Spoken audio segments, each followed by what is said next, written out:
இருக்கிற நானோ நம்முடைய மாவட்ட காவல் கண்காணிப்பாளரோ நம்முடைய பயிற்சி ஆட்சியர் அவர்களோ யாருமே ஒரு பேக்ரவுண்ட்ல இருந்து பல காலத்துல இருந்து எல்லாரும் எங்க வீட்டுல ஐஏஎஸ் ஐபிஎஸ் ஆயிருந்து அவங்களுக்கு நாங்க மாதிரி இல்ல. எல்லாருமே பல்வேறு ஒரு சமூகத்துல ஒரு சாதாரண நிலையில இருந்து அப்புறம் இங்க ஒரு நிலைக்கு வந்திருக்கோம்னா எங்க எல்லாத்துக்கும் இருக்கிற ஒரே ஒரு பல்வேறு வழிகள் இருக்குங்களா. நான் வேற மாதிரி படிச்சிருக்கலாம், எஸ்பி சார் வேற மாதிரி படிச்சிருக்கலாம், ஏசி ட்ரைனிங் மேடம் வேற மாதிரி படிச்சிருக்கலாம்.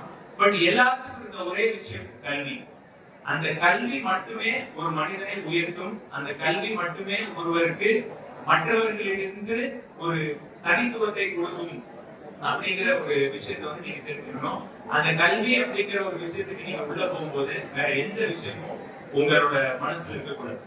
இந்த மாதிரி இது எல்லாமே ஒரு சிறிய போதை.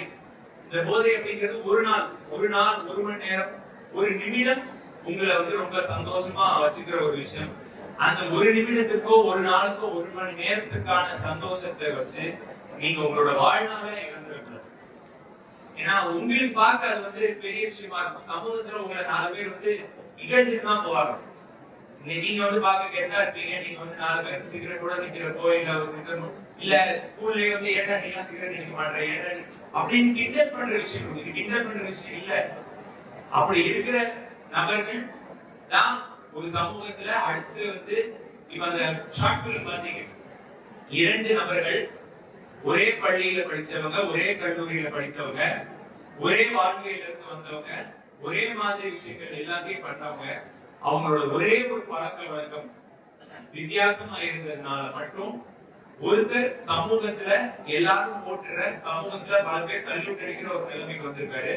இன்னொருத்தர் ஒரு கையை கட்டிட்டு எல்லாரும் முன்னாடி நிக்க வேண்டிய விஷயம், கையை கட்டிட்டு ஒரு கம்பிகளுக்கு பின்னாடி இருக்கிறாரு. அப்படின்னா அதற்கு ஒரே பழக்கம் அந்த போதை.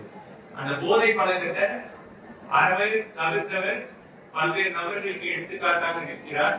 அந்த போதை பழக்கத்திற்கு ஆளானவர் இன்று பல்வேறு வழக்குகளை கொண்டு சிறையின் பின்னால் இருக்கிறார்.